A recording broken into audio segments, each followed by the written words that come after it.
Salam Bapak Ibu Saudara yang dikasihi oleh Tuhan, selamat pagi.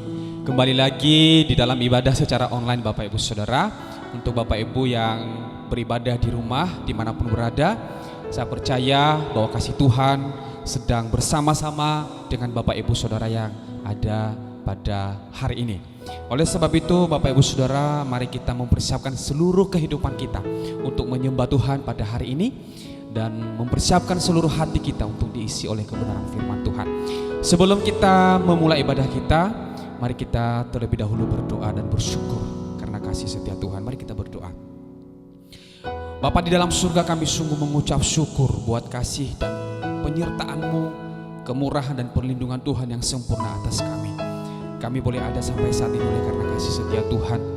Dan pada hari ini Tuhan, pagi hari ini, kami bersama-sama dengan jemaat Tuhan dimanapun mereka berada, mau menyembah Tuhan, ingin memuliakan Tuhan melalui puji-pujian yang akan kami naikkan kepadamu.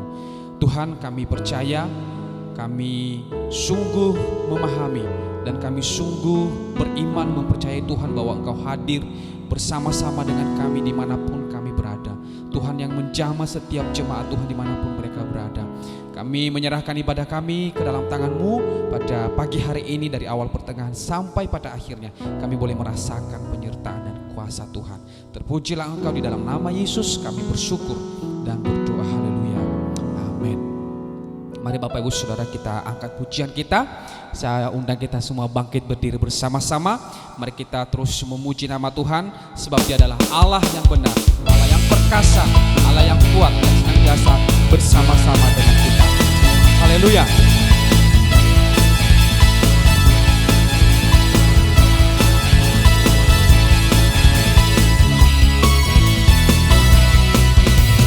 Kau gunung batuku dan Kau kota bentengku, tak aku ragu. Kau menjamin hidupku, Kau keselamatanku, dan Kau yang membelaku, tak aku takut. Kuasa-Mu di dalamku, walau badai menerpa di dalam hidupku ini, namun tangan-Mu Tuhan mengangkatku tinggi. Kau Tuhan yang benar, tak pernah tinggalkan. Dahulu, sekarang, selamanya, janji-Mu tak berubah. Kau Alfa dan Omega, awal dan akhir. Semesta alam memuja Engkau Tuhan yang benar.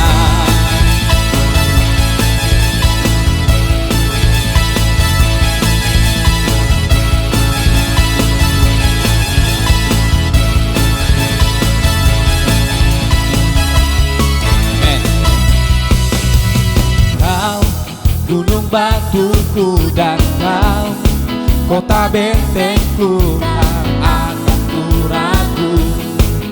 Kau menjamin hidupku, Kau keselamatanku, dan Kau yang membelaku, tak akan ku takut. Kuasa-Mu di dalamku, walau badai menerpa di dalam hidupku ini, namun tangan-Mu Tuhan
Haleluya, berikan sorak-sorak bagi Tuhan kita Yesus Kristus.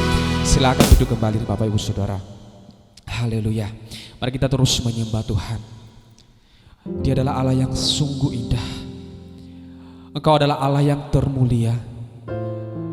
Engkau Allah yang begitu ajaib dan penuh kuasanya Tuhan. Kami sungguh bersyukur mengenal Engkau Allah pribadi yang begitu mengasihi kami. Engkau Allah yang terindah di dalam setiap hidup kami ya Bapa. Terima kasih. Haleluya.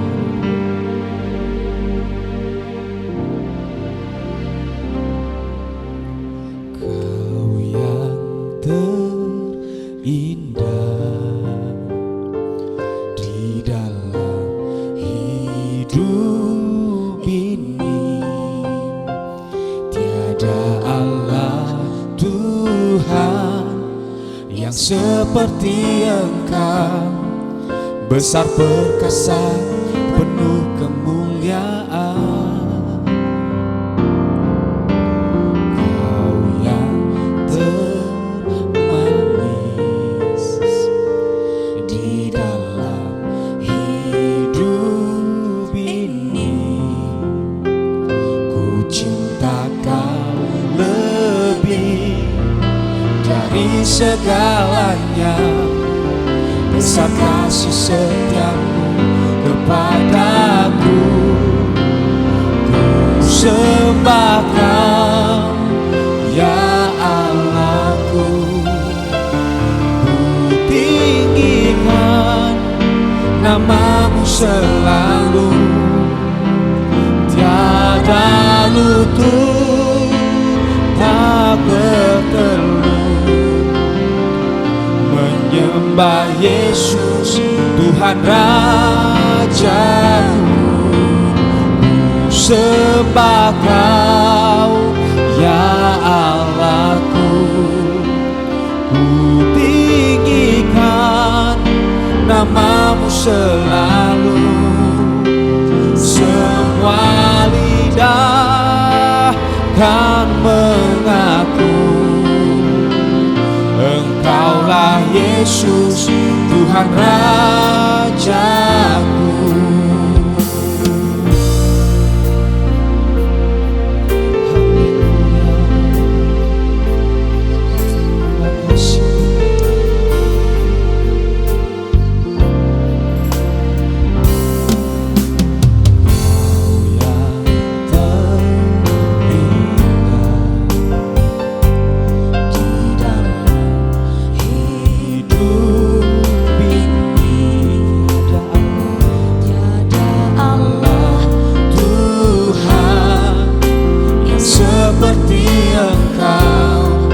Besar perkasa penuh kemuliaan. Kau yang termanis di dalam hidup ini, ku cinta Kau lebih dari segalanya. Besar kasih setiamu kepadaku, ku sembah Kau ya Allahku. Ku tinggikan namamu selalu, tiada lutut tak bertelut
segala pujian, hormat serta syukur kekal selamanya bagi Dia.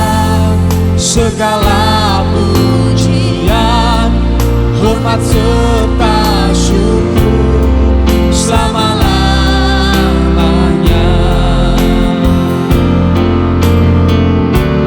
bagi Dia.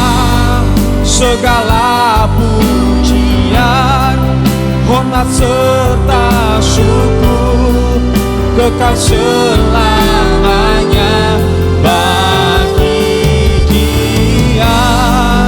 Segala pujian, hormat serta syukur selama-lamanya bagi Dia. Segala pujian, hormat serta syukur kekal selamanya bagi Dia. Segala pujian, hormat serta syukur selama-lamanya bagi Dia. Segala pujian, hormat serta syukur kekal selamanya bagi Dia. Segala pujian, hormat serta syukur selama-lamanya. Selama-lamanya, selamanya, selama-lamanya.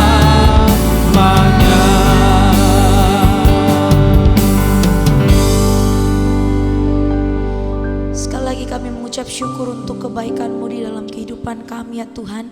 Terima kasih untuk kesetiaan-Mu yang begitu nyata di dalam kehidupan kami. Saat ini Tuhan, tiba saatnya kami akan mendengarkan kebenaran firman Tuhan. Biarlah kiranya Roh Kudus yang menolong setiap kami untuk mengerti apa yang Tuhan ingin sampaikan dalam kehidupan kami. Dan biarlah kiranya firman-Mu itu boleh senantiasa menjadi pedoman di dalam kehidupan kami, boleh menjadi terang dalam setiap langkah kami, sehingga kami boleh berjalan senantiasa bersama-sama dengan Tuhan. Terpujilah nama-Mu Bapa yang baik. Kami siap mendengarkan kebenaran firman Tuhan. Kami berdoa, haleluya, amin. Shalom Bapak Ibu Saudara sekalian. Puji Tuhan untuk anugerah Tuhan sehingga kita bisa beribadah kembali pada hari ini. Pada hari ini renungan firman Tuhan akan diambil dari Efesus pasal 4 ayat 1-16 dengan tema Gereja Bertumbuh. Gereja bertumbuh adalah kehendak Allah dan gereja akan bertumbuh jika jemaat Tuhan bekerja bersama-sama. Sebelum masuk lebih lanjut untuk membahas mengenai gereja yang bertumbuh, saya ingin kita melihat sebentar apa itu arti gereja. Kata asli di balik gereja adalah eklesia yang secara harafiah berarti perkumpulan atau berkumpul. Eklesia adalah kata Yunani yang didefinisikan sebagai perkumpulan atau jemaat yang terpanggil. Eklesia umumnya diterjemahkan sebagai gereja dalam Perjanjian Baru. Misalnya, Kisah Para Rasul 11 ayat 26 mengatakan bahwa Barnabas dan Saulus bertemu dengan gereja atau eklesia di Antioquia. Dan dalam 1 Korintus 15 ayat 9, Paulus mengatakan bahwa ia telah menganiaya gereja atau eklesia Allah. Jadi perkumpulan yang dipanggil keluar adalah jemaat, orang-orang percaya yang telah dipanggil Allah dari dunia dan ke dalam terangnya yang ajaib. The Ecclesia dalam bahasa Yunani adalah dasar kata bahasa Inggris untuk hal-hal yang berkaitan dengan gereja atau studi doktrin tentang gereja. Jadi berdasarkan asal kata dari gereja, dari kata Ecclesia, maka gereja adalah perkumpulan orang-orang yang dipanggil keluar, adalah jemaat orang-orang percaya yang telah dipanggil Allah dari dunia ini ke dalam terang Tuhan yang ajaib. Kemudian, Gereja adalah sebuah lembaga yang anggota-anggotanya adalah orang-orang percaya yang telah dipanggil dari kehidupannya yang lama. Kemudian di dalam gereja, Bapak Ibu Saudara sekalian, jemaat bertumbuh berakar dalam kebenaran firman dan dalam hubungan dengan Tuhan. Di dalam kehidupan gereja, kehidupan peribadatan, dalam hubungan antara anggota jemaat, disitulah kemudian semua jemaat Tuhan mengalami kesempatan untuk berakar dalam firman Tuhan dan berakar dalam hubungan dengan Allah. Kemudian, di dalam gereja, jemaat belajar saling melayani satu sama lain. Bapak Ibu Saudara sekalian, kita tidak bisa hidup sendirian. Kita perlu sesama kita.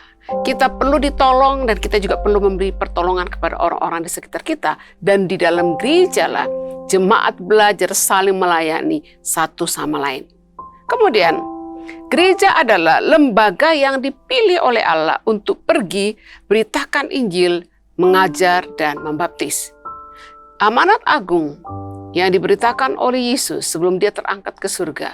Perintahnya adalah, pergilah ke seluruh dunia, beritakanlah Injil, ajar mereka melakukan kehendak Allah, dan baptislah mereka dan muridkan.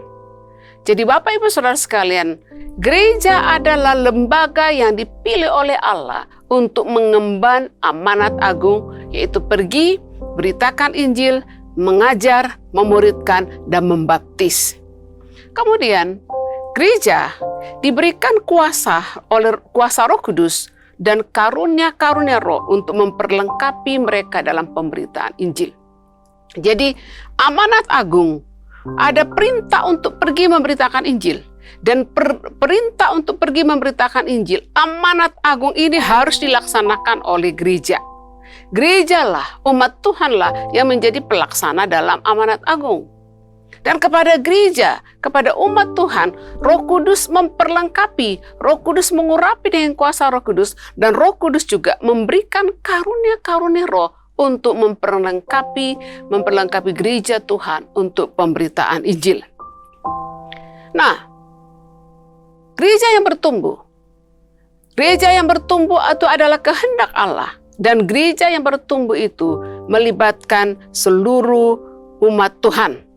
Jadi kalau mau gereja bertumbuh, itu adalah tugas dan tanggung jawab dari semua orang percaya. Nah, dalam Efesus pasal 4 ayat 1-16, Paulus di sini mengingatkan jemaat di Efesus mengenai tugas dan tanggung jawab mereka untuk pertumbuhan gereja. Nah, dalam Efesus pasal 4 ayat 1-16 ini saya membagi menjadi dua bagian. Bahwa pertumbuhan gereja atau gereja yang bertumbuh itu bergantung kepada dua hal. Yang pertama adalah gereja itu bertumbuh oleh karena keterlibatan jemaat di dalam melakukan tugas dan tanggung jawabnya.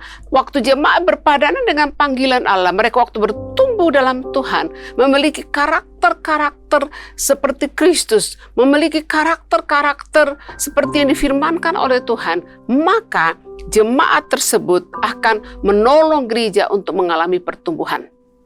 Kemudian yang kedua, bahwa gereja bertumbuh oleh karena pengoperasian karunia-karunia Roh, di mana Yesus memberikan berbagai jenis karunia Roh untuk dioperasikan di dalam tubuh Kristus untuk pertumbuhan jemaat.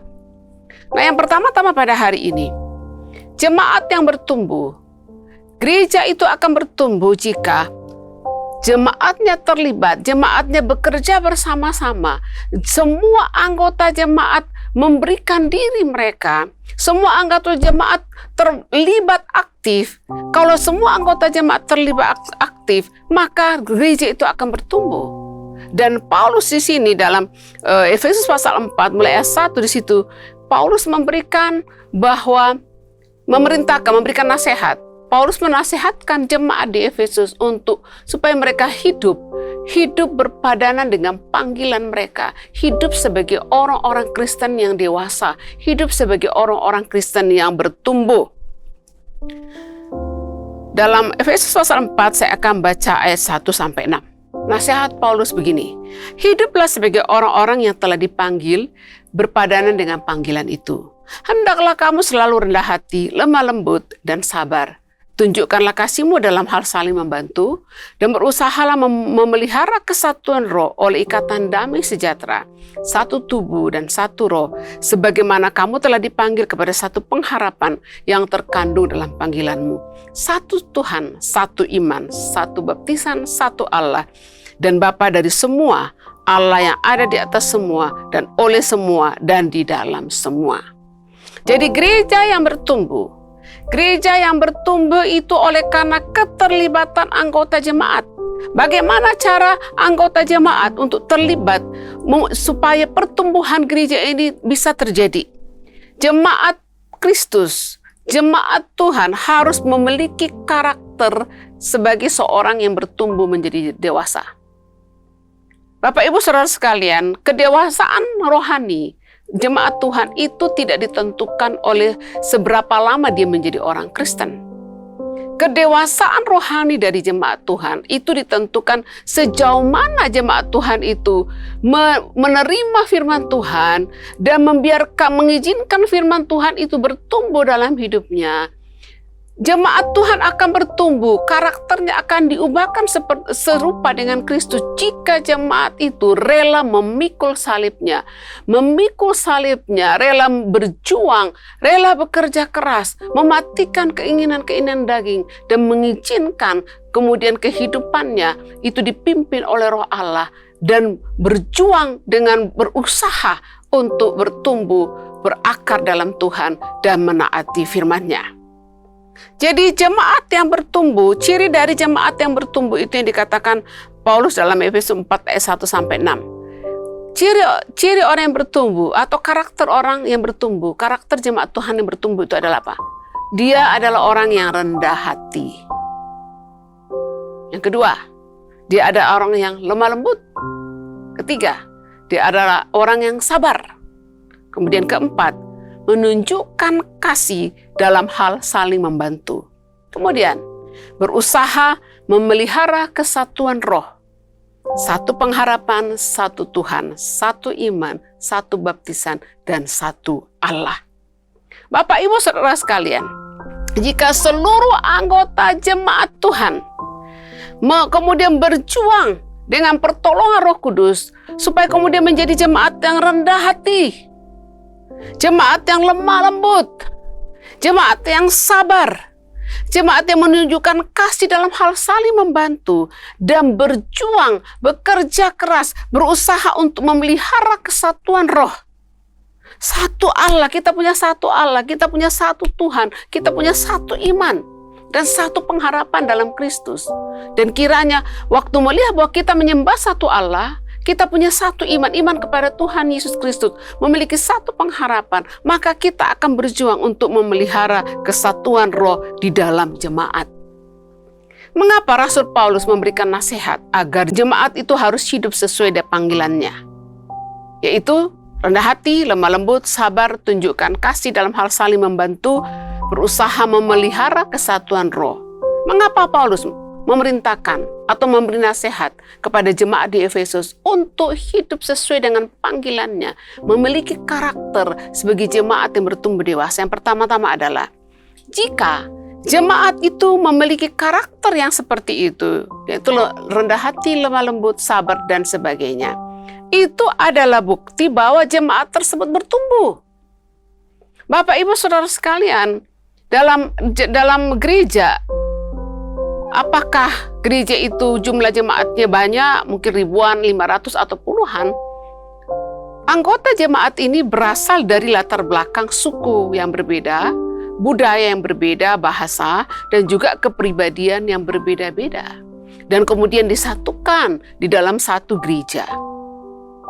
Nah, kalau jemaat Tuhan tidak memiliki karakter yang rendah hati, lemah lembut, sabar, saling membantu satu sama lain dan berusaha memelihara kesatuan roh, maka jemaat itu akan terpecah. Jemaat itu akan karena perbedaan. Kamu suka ini, ya aku suka ini. Kepribadianmu begini, kepribadianku begini. Kamu suku A, saya suku B. Ada banyak hal-hal dalam jemaat yang bisa memicu perpecahan. yang bisa membuat jemaat itu bukannya bersatu. Akhirnya jemaat Tuhan tidak bertumbuh. Jemaat Tuhan yang tidak menaati Tuhan, yang tidak mengizinkan Allah membentuk dan terus menjadi seperti anak-anak secara rohani, dia tidak bertumbuh secara rohani. Kemudian oleh karena karakternya, oleh karena perilakunya yang mungkin melukai sesama anggota jemaat, maka jemaat yang lain juga tidak bertumbuh. Malah bukannya mereka makin mendekat kepada Tuhan, tapi oleh karena karakter orang tersebut atau cara berkata-kata orang tersebut, kemudian ada orang-orang anggota jemaat yang kemudian tinggalkan gereja. Jadi jemaat tidak mengalami pertumbuhan. Jadi jika jemaat memiliki karakter yang lemah lembut, sabar, menunjukkan kasih dalam hal saling membantu, dan berusaha untuk memelihara kesatuan roh, itu adalah bukti bahwa jemaat tersebut dewasa. Kedewasaan rohani jemaat itu akan kelihatan waktu kemudian berada di satu tempat di mana berjumpa dengan orang dengan berbagai kebiasaan, berbagai hobi, berbagai kesukaan, berbagai suku dan bangsa. Dan waktu ada konflik-konflik, ada gesekan-gesekan yang terjadi, jika tidak rendah hati, jika tidak sabar, tidak lemah lembut, maka itu adalah ciri dari jemaat yang masih anak-anak, yang belum bertumbuh secara rohani. Kemudian yang berikut, jika semua jemaat memiliki karakter yang seperti itu, maka akan memperkuat hubungan di dalam anggota tubuh Kristus. Kalau semua jemaat berusaha untuk rendah hati, lemah lembut, sabar, berusaha untuk saling membantu satu sama lain, berjuang untuk menjaga kesatuan, maka hubungan dalam jemaat Tuhan itu akan makin kuat. Mereka akan makin kuat. Tetapi kemudian jika mulai ada perpecahan, perbedaan satu sama lain, maka jemaat itu akan terpecah, jemaat itu akan tercerai-berai, dan jemaat itu tidak akan bertumbuh. Kemudian, jika jemaat berjuang untuk menunjukkan karakter yang bertumbuh, maka mereka sedang saling menumbuhkan satu sama lain, saling melayani dan saling memberkati satu sama lain. Jadi Bapak Ibu Saudara sekalian, kalau semua anggota jemaat berjuang untuk memiliki karakter sebagai orang Kristen yang berpadanan dengan panggilannya, maka apa yang terjadi? Mereka akan saling menumbuhkan, saling menyembuhkan, saling memulihkan, saling menopang satu sama lain, sehingga seluruh anggota jemaat mengalami pertumbuhan di dalam Tuhan. Bapak Ibu Saudara sekalian, dalam 1 Korintus pasal 12, Paulus mengatakan ketika bicara mengenai karunia-karunia roh, dia mengatakan begini. Karena sama seperti tubuh itu satu dan anggota-anggotanya banyak, dan karena segala anggota itu sekalipun banyak merupakan satu tubuh, demikian pula Kristus. Sebab di dalam satu roh kita semua, baik orang Yahudi maupun orang Yunani, baik budak maupun merdeka, telah dibaptis menjadi satu tubuh, dan kita semua diberi minum dari satu roh, karena tubuh juga tidak terdiri dari satu anggota, tetapi atas banyak anggota. Kemudian, masih dalam 1 Korintus pasal 12, kemudian Paulus sedang menggambarkan perlunya persatuan, perlunya kekompakan, perlunya kerelaan untuk saling memberi satu sama lain dalam anggota tubuh kita ini, dalam menjalankan fungsinya masing-masing. Kemudian Paulus mengatakan, tidak mungkin kaki akan berkata kepada tangan, aku tidak termasuk tubuh. Tidak mungkin kaki mengatakan, karena aku bukan tangan, aku tidak termasuk tubuh. Atau telinga tidak bisa mengatakan, karena aku bukan mata, aku tidak termasuk tubuh. Kemudian tidak mungkin mata berkata, hai tangan, aku tidak membutuhkan engkau. Atau kepala berkata kepada kaki, hai kaki, aku tidak membutuhkan engkau. Kita saling membutuhkan satu sama lain. Dan Paulus mendorong persatuan ini, memahami bahwa seluruh anggota tubuh kita ini punya peranan masing-masing, punya fungsi masing-masing, dan semua anggota tubuh Kristus harus bekerja keras untuk menjalankan fungsinya dalam tubuh. Karena kalau itu terjadi, maka tidak akan ada perpecahan. Kita didorong untuk saling memperhatikan satu sama lain. Jadi kalau semua anggota tubuh Kristus, anggota tubuh kita ini menyadari bahwa kita saling membutuhkan satu sama lain. Bahwa kalau saya secara aktif menjalankan peran saya, menjalankan tugas dan tanggung jawabnya saya, menjalankan tugas dan panggilan saya sebagaimana Allah memanggil saya, maka saya akan menumbuhkan gereja Tuhan. Maka keterlibatan saya secara aktif akan memungkinkan gereja itu bertumbuh. Pertumbuhan jemaat secara pribadi atau pertumbuhan jemaat secara organisasi atau gereja adalah bergantung kepada semua anggota jemaat Tuhan. Jadi Bapak Ibu, gereja itu bertumbuh, itu tidak bergantung kepada gembala sidang. Tidak bergantung kepada pengerja gereja. Tidak bergantung kepada majelis. Pertumbuhan gereja Tuhan. Gereja Tuhan akan bertumbuh jika hamba Tuhan, jika jemaat Tuhan, seluruh anggota jemaat bekerja bersama-sama menjalankan tugas dan tanggung jawabnya. Dan bukannya bertanya kepada gembala, apa yang engkau lakukan untuk membuat gereja ini bertumbuh? Saya yakin Bapak Ibu Saudara sekalian, hamba-hamba Tuhan akan berjuang untuk menumbuhkan gereja, akan berjuang untuk membuat gereja itu bertumbuh. Tetapi jika jemaat Tuhan tidak bekerja bersama-sama dengan gembala sidang, dengan hamba-hamba Tuhan, maka pertumbuhan itu tidak akan pernah terjadi. Karena gereja yang bertumbuh itu adalah tanggung jawab hamba-hamba Tuhan dan juga tanggung jawab jemaat Tuhan. Jadi kemudian yang kedua, gereja itu bertumbuh oleh karena ada karunia-karunia roh. Oleh karena pekerjaan Roh Kudus.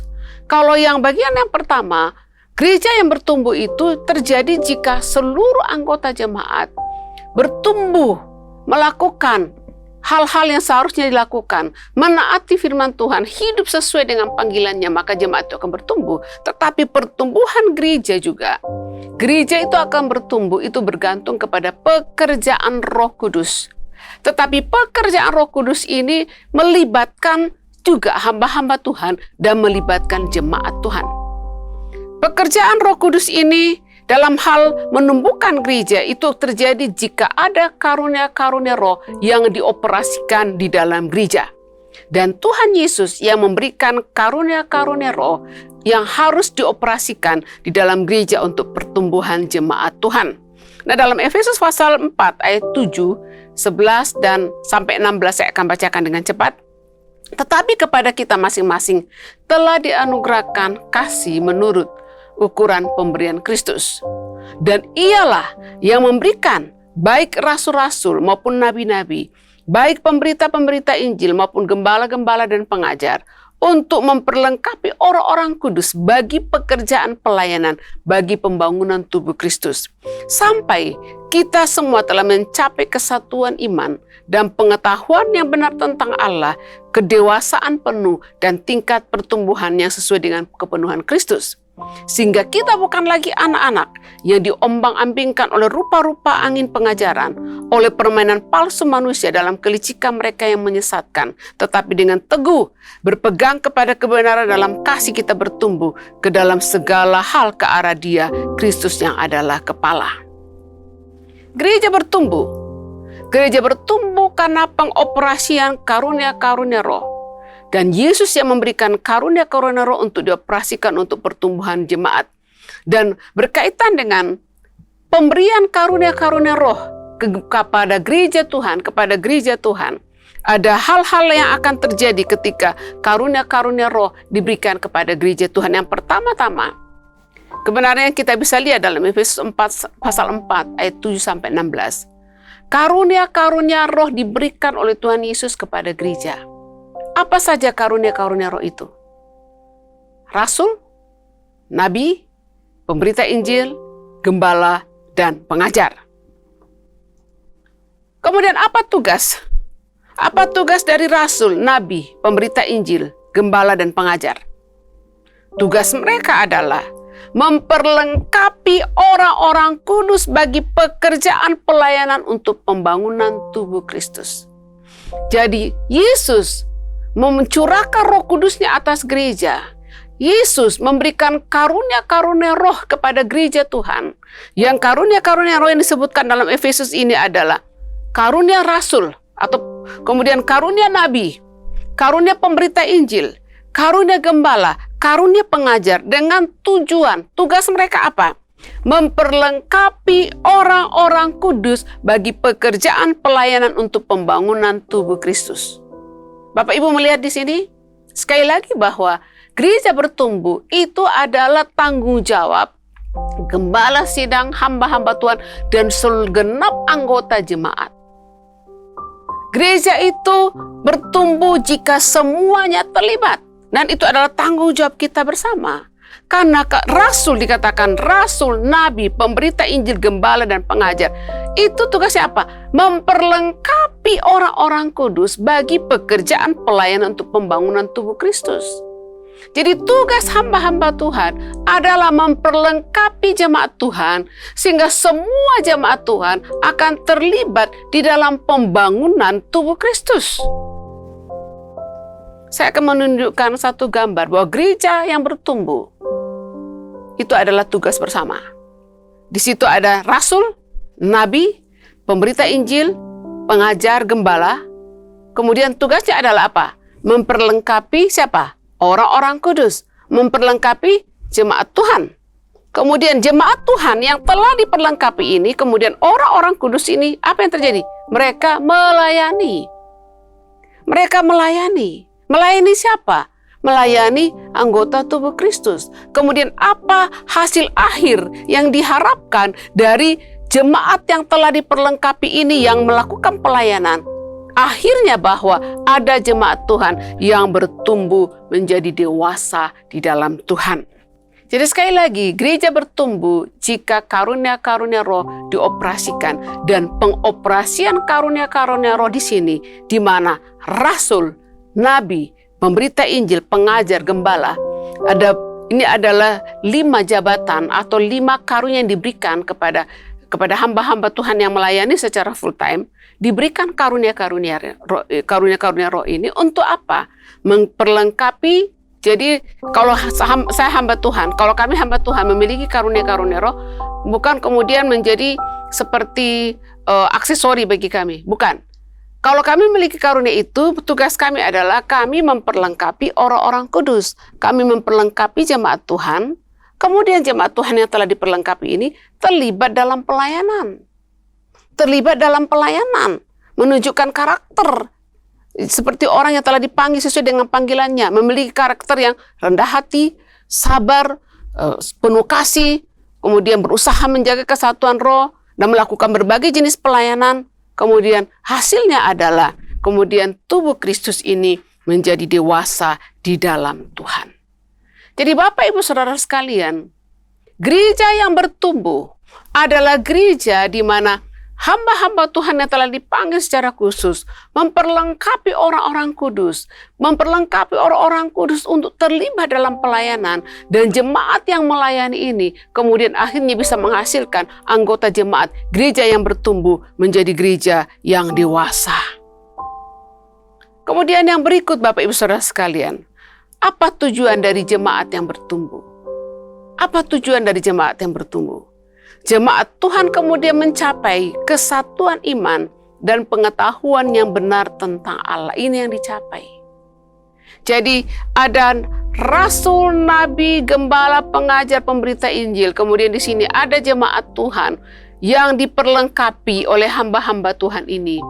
Kemudian jemaat yang diperlengkapi ini kemudian melayani anggota tubuh Kristus yang lain. Kemudian anggota tubuh Kristus yang dilayani ini kemudian mencapai kedewasaan penuh, mencapai kesatuan iman, pengetahuan yang benar tentang anak Allah, mengalami kedewasaan penuh dan tingkat pertumbuhan yang sesuai dengan kepenuhan Kristus, sehingga bukan lagi menjadi anak-anak yang diombang-ambingkan oleh rupa-rupa pengajaran, oleh permainan palsu manusia dan kelicikan mereka yang menyesatkan. Ciri jemaat yang bertumbuh, sekali lagi, ciri jemaat yang telah mencapai kedewasaan penuh adalah jemaat itu kokoh dalam imannya kepada firman Tuhan. Mereka bukan lagi orang yang mudah disesatkan oleh ajaran-ajaran palsu, oleh permainan tipu daya manusia. Kalau ada ajaran-ajaran baru yang muncul yang mungkin nampaknya keren, mereka dengan tidak mudah terseret oleh ajaran-ajaran itu, tetapi mereka kembali kepada firman Tuhan. Mereka mengecek kebenaran firman Tuhan. Hidup jemaat Tuhan yang dewasa, hidup jemaat Tuhan yang bertumbuh adalah hidup yang dibangun, dikatakan berakar dalam kebenaran firman Tuhan. Sehingga sekalipun ada berita-berita, ada ajaran-ajaran palsu yang tersebar, atau ada hal-hal yang mempengaruhi untuk kemudian membuat mundur dari Tuhan, jemaat yang sudah dewasa itu tidak akan goyah. Mereka tidak akan mudah diombang-ambingkan oleh angin-angin pengajaran. Jemaat yang dewasa itu tidak mudah diombang-ambingkan, ditipu oleh ajaran-ajaran yang ada. Mereka akan selalu kembali kepada firman Tuhan.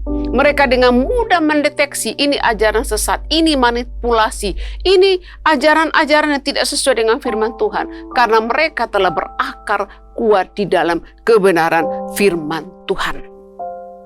Jadi Bapak Ibu Saudara sekalian, tujuan utama, baik dia adalah seorang nabi, seorang pemberita Injil, seorang pengajar, seorang gembala, tujuan utamanya adalah memperlengkapi jemaat Tuhan. Kemudian jemaat yang sudah menjadi jemaat bertahun-tahun, yang sudah diajar ini, yang sudah mendengarkan kebenaran firman, juga kemudian akan terlibat di dalam pelayanan. Dan hasil akhir yang kita ingin lihat, hasil akhir yang Tuhan ingin lihat di dalam kehidupan gereja yang bertumbuh adalah seluruh anggota jemaat memiliki ciri-ciri ini. Seluruh anggota jemaat itu mencapai kesatuan iman, pengetahuan yang benar tentang anak Allah, mengalami kedewasaan penuh dan tingkat pertumbuhan yang sesuai dengan kepenuhan Kristus. Kemudian jemaat berpegang teguh kepada kebenaran di dalam kasih dan bertumbuh di dalam segala hal ke arah Kristus. Puji Tuhan, bahwa Allah adalah Allah yang setia. Allah mengirimkan Roh Kudus-Nya. Kemudian Allah mengurapi hamba-hambanya. Kemudian hamba-hambanya memperlengkapi jemaat. Jadi Bapak Ibu Saudara sekalian, jemaat Tuhan yang terkasih, mari di tahun 2022 kita datang ke gereja dan kita tidak selalu duduk dan berkata dan berpikir apa yang gembala sidang bisa berikan kepadaku. Firman Tuhan apa yang bisa menghiburkan aku. Kita tidak kemudian datang ke gereja kemudian menuntut, duduk dan saya siap mendengarkan firman Tuhan yang mengipasi telinga saya. Firman Tuhan yang menyenangkan hatiku. Firman Tuhan yang mengangkat saya. Bapak Ibu Saudara sekalian, kiranya waktu kita datang ke gereja, beribadah setiap minggu, kita mulai berpikir, saya akan mendengarkan firman Tuhan yang disampaikan. Dan jika dalam firman Tuhan itu ada perintah yang aku harus taati, maka aku akan taati firman itu. Dan firman yang aku taati itu akan membuat aku bertumbuh. Dan firman yang aku taati itu akan membuat orang lain, membuat sesama anggota tubuh Kristus dilayani. Dan kemudian waktu kita datang ke gereja, Bapak Ibu Saudara sekalian, kita duduk dengarkan firman Tuhan. Dan mungkin setelah itu respon yang seharusnya ada dari kehidupan kita adalah begini. Apa yang harus kulakukan untuk terlibat dalam pelayanan? Apa yang harus aku lakukan untuk bekerja keras membuat gereja ini bertumbuh, membuat jemaat itu bertumbuh. Dan mungkin Bapak Ibu Saudara sekalian juga bisa mengatakan, Tuhan, ini aku, seperti Yesaya, utuslah aku Tuhan, ini aku Tuhan, pakailah kehidupanku, supaya dengan hidup yang kuserahkan kepadamu, hidup yang rela melayani, hidup yang menaati firman Tuhan, maka kemudian akhirnya menghasilkan hasil di mana jemaat Tuhan yang lain diberkati dan jemaat Tuhan, segenap anggota jemaat Tuhan mengalami pertumbuhan secara rohani. Kita mengalami pertumbuhan secara rohani. Dan akhirnya jika anggota jemaat A, jemaat B, jemaat C, jemaat F dan seterusnya bertumbuh, kemudian akhirnya dari 10 orang bertumbuh, 100 orang bertumbuh, 1000 orang bertumbuh. Dan kemudian kalau gereja ini kuat di dalam bertumbuh, maka dengan mudah amanat agung, berita Injil ini dengan mudah bisa dibawa kepada bangsa-bangsa yang belum mengenal Allah. Bapak Ibu Saudara sekalian, dunia ini penduduknya sekarang tidak tahu berapa, mungkin ada sekitar 7 miliar penduduk dunia sekarang. Dari 7 miliar penduduk dunia yang sekarang, berapa persen orang yang sudah percaya kepada kepada Tuhan Yesus sebagai Tuhan dan Juru Selamat. Masih banyak orang-orang yang belum terima Yesus sebagai Tuhan dan Juru Selamat tuh di dunia sana. Masih banyak orang-orang yang hidup dalam kegelapan. Masih banyak orang-orang yang memerlukan keselamatan. Masih banyak orang-orang yang memerlukan terang Injil bersinar dalam kehidupannya. Dunia itu perlu mendengar Injil. Tetapi bagaimana bisa jemaat Tuhan pergi memberitakan Injil ke dunia jika jemaat itu sendiri belum bertumbuh? Gereja yang bertumbuh akan menghasilkan jemaat yang bertumbuh menjadi dewasa. Dan jemaat yang bertumbuh menjadi dewasa, jemaat tersebutlah yang akan efektif untuk membawa amanat agung, membawa pemberitaan Injil ke seluruh dunia. Jadi Bapak Ibu Saudara sekalian, sudah berapa lama kita menjadi orang Kristen? Dan kita masih seperti anak-anak yang emosi kita naik turun. Ada masalah sedikit kita ngambek. Kita tidak mau lagi bergereja. Kemudian kalau jemaat Tuhan juga belum dewasa, di mana dalam hubungan anggota tubuh Kristus ada saling cekcok satu sama lain, mementingkan diri sendiri, tidak ada kerendahan hati di situ, tidak ada kesabaran di situ, maka jemaat Tuhan itu akan hanya sibuk dengan masalah-masalah di dalam dan lupa bahwa di luar sana ada tugas besar yang sedang menantikan kita. Jemaat Tuhan, gereja yang bertumbuh adalah tugas dan tanggung jawab kita bersama. Kiranya, mari kita hamba-hamba Tuhan dan anggota jemaat Tuhan, mari bekerja bersama-sama untuk membuat gereja bertumbuh, untuk mengizinkan Allah menumbuhkan seluruh jemaat, dan kemudian akhirnya kita bisa keluar untuk mengemban amanat agung dari Tuhan Yesus Kristus. Demikian firman Tuhan pada hari ini, kiranya kita masuk ke tahun ini, tahun 2022, dengan iman, dengan keinginan untuk bertumbuh di dalam Tuhan, menjadi orang-orang Kristen yang dewasa, supaya Allah bisa memakai kita untuk membangun tubuh Kristus. Mari kita berdoa. Bapa Surgawi, kami menyerahkan hidup kami ke dalam tangan-Mu. Kami mau bertumbuh Tuhan.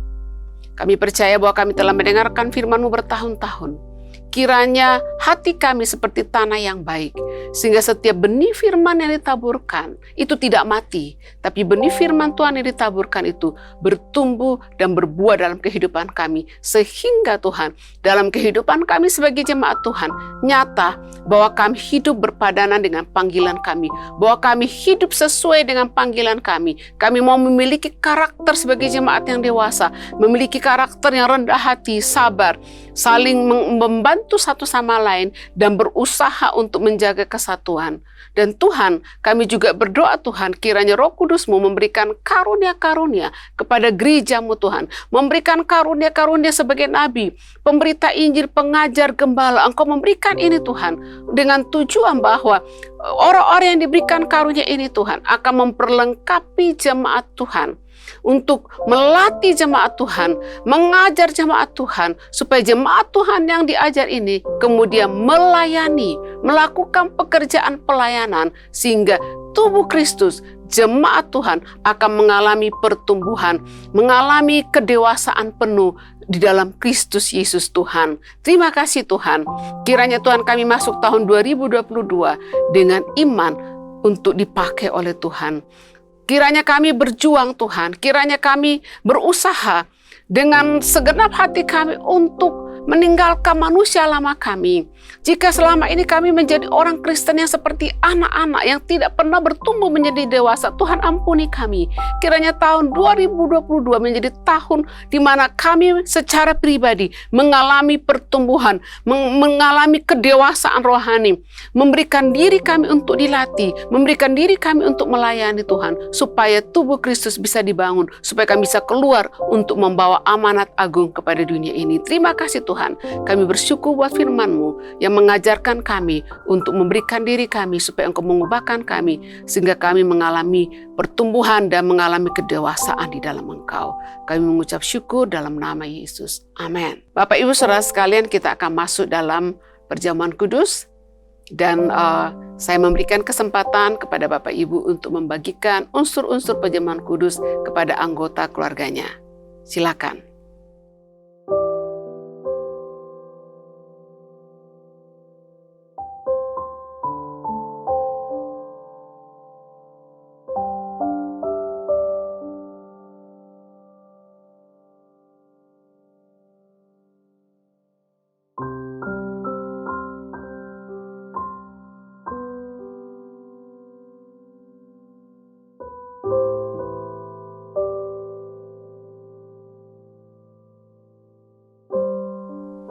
Puji Tuhan, Bapak Ibu, saya yakin bahwa Bapak Ibu sudah membagikan unsur-unsur perjamuan kudus kepada anggota keluarganya.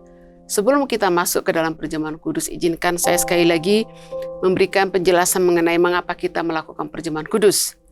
Perjamuan kudus dilakukan adalah untuk memperingati kematian Tuhan Yesus Kristus. Kita yang seharusnya dihukum karena dosa dan pelanggaran kita, tetapi Dia menggantikan kita untuk menerima hukuman. Kematian dan darahnya yang tercurah adalah harga yang dibayar untuk menebus kita dari dosa-dosa kita. Harga yang dibayar untuk mendamaikan kita dengan Allah. Kemudian perjamuan kudus juga dilakukan untuk mengingat kasih-Nya yang tak terselami, betapa besar dalam tinggi dan lebarnya kasih Allah bagi kita. Kemudian ada kuasa di dalam darah Yesus untuk menyembuhkan kita, memulihkan kita, dan memberkati kehidupan kita. Dan waktu kita melakukan perjamuan kudus, kita sedang mendeklarasikan kasih Allah yang menyelamatkan melalui Tuhan Yesus Kristus. Yesaya 53 ayat 4-5 mengatakan, tetapi sesungguhnya penyakit kita lah yang ditanggungnya, dan kesengsaraan kita yang dipikulnya. Padahal kita mengira Dia kena tulah, dipukul dan ditindas Allah. Tetapi Dia tertikam oleh karena pemberontakan kita. Dia diremukkan oleh karena kejahatan kita. Ganjaran yang mendatangkan keselamatan bagi kita ditimpahkan kepadanya, dan oleh bilur-bilurnya kita menjadi sembuh. Bapak Ibu Saudara sekalian, mari mengangkat roti di tangan kanan. Angkat roti di tangan kanan dan dengarkanlah firman Tuhan.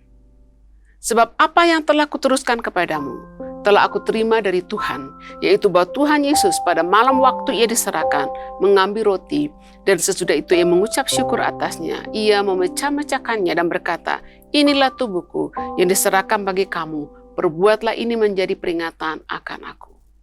Mari kita makan.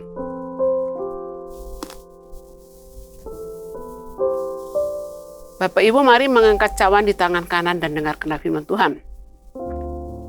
Demikian juga Ia mengambil cawan sesudah makan lalu berkata, cawan ini adalah perjanjian baru yang dimateraikan oleh darahku. Perbuatlah ini setiap kali kamu meminumnya menjadi peringatan akan aku.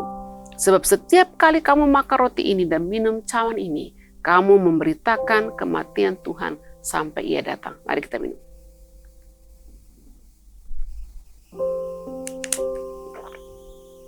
Haleluya, haleluya. Mari mengucap syukur Bapak Ibu. Ada kuasa dalam darah Yesus. Ya, pada hari ini engkau sedang mengalami masalah di mana engkau perlu kasih Allah untuk memulihkan. Jika Bapak Ibu menghadapi masalah yang membuat engkau putus pengharapan, di dalam Tuhan ada pengharapan. Jika ada di antara Bapak Ibu yang sedang sakit, kuasa darah Yesus sanggup memulihkan. Oleh bilur-bilurnya kita menjadi sembuh. Mari kita berdoa. Bapa dalam surga, pada saat ini Tuhan, kami mengucap syukur untuk persekutuan dengan tubuh dan darah-Mu. Kami mengingat kematian-Mu, Engkau mati di atas kayu salib untuk menggantikan kami. Engkau mati di atas kayu salib untuk membebaskan kami dari belenggu dosa Tuhan. Dan Tuhan, kami juga percaya oleh bilur-bilur-Mu kami menjadi sembuh. Ada kuasa di dalam kuasa darah-Mu Tuhan. Terima kasih Tuhan. Dan pada hari ini Tuhan, jika ada di antara jemaat Tuhan, anak-anak-Mu yang sedang mengalami kesulitan dalam kehidupan, yang sedang mengalami pergumulan yang berat, kiranya kasih Allah memulihkan mereka. Kasih Allah menjamah mereka pada saat ini dan memulihkan mereka Tuhan. Jika ada anak-anak-Mu yang sedang terluka Tuhan, kuasa-Mu memulihkan, kuasa kasih-Mu sanggup memulihkan dan menyembuhkan mereka Tuhan. Pada hari ini jika ada anak-anak-Mu yang sedang putus pengharapan, kiranya mereka menerima pengharapan dalam Engkau. Bangkitkan iman mereka untuk mempercayai bahwa Allah sanggup mengubah keadaan. Tuhan, pada saat ini jika ada di antara kami yang sakit, pada saat ini dengan iman dalam kuasa nama Yesus, oleh bilur-bilur Yesus, kuasa-Mu menjamah, menyembuhkan. Kami menolak segala jenis penyakit keluar dari tubuh kami, dan kiranya berkat kesembuhan mengalir ke dalam kehidupan kami. Terima kasih Tuhan. Pada hari ini juga kami menaikkan doa syafaat untuk bangsa dan negara kami. Kami berdoa buat Pak Presiden dan Wakil Pemerintah Pusat dan Pemerintah Daerah. Tuhan, kiranya Engkau memberi hikmat kepada mereka untuk terus berjuang menangani penanganan COVID-19 di negara kami dan juga untuk membangkitkan perekonomian bangsa ini. Tuhan, kami juga bersyukur buat Pak Jokowi yang terus berjuang untuk membangun. Pembangunan terus berlangsung sekalipun bangsa sedang mengalami masa yang sulit, Tuhan. Tapi kami mengucap syukur buat hikmat yang Kau berikan kepada Pak Jokowi, semangat, dedikasi yang ada dalam diri Pak Jokowi untuk terus membangun bangsa ini, Tuhan. Terima kasih Bapa. Kami juga berdoa buat kota Batam, Tuhan. Kami berdoa kiranya Tuhan Engkau memulihkan perekonomian Batam. Kiranya COVID bisa segera disentikan di Batam. Virus corona ini bisa segera berhenti di Batam sehingga kemudian kehidupan bisa berlanjut. Kemudian perusahaan-perusahaan bisa kembali buka. Ada investor bisa datang kembali ke Batam dan kemudian masyarakat Batam bisa kembali beraktivitas secara normal khususnya dalam pekerjaan sehingga mereka bisa menghidupi keluarga mereka.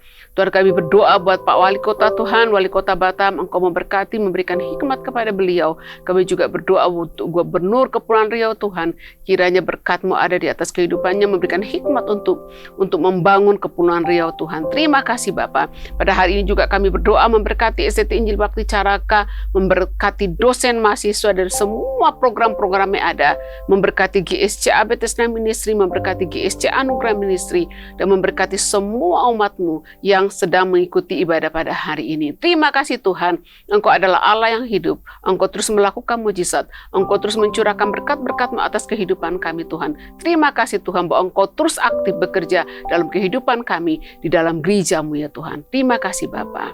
Terima kasih. Bapak Ibu Saudara sekalian, mari mengangkat tangan, kita akan mengakhiri ibadah kita pada hari ini. Kiranya berkat yang tak terbatas adanya dicurahkan di atas hidupmu, usahamu, dan keluargamu.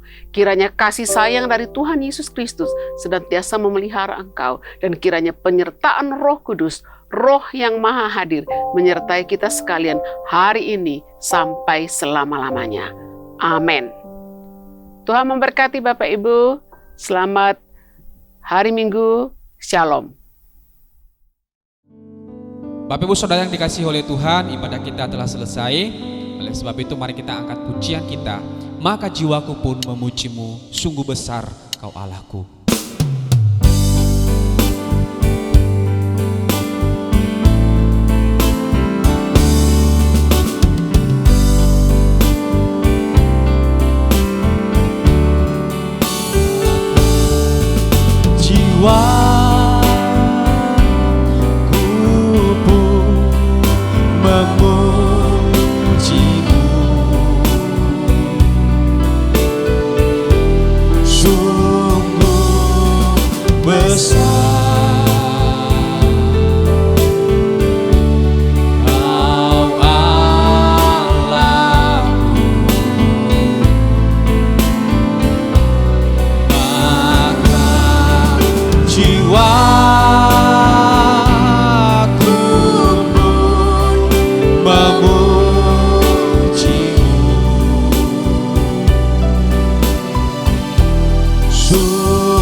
Selamat hari Minggu, Tuhan Yesus memberkati.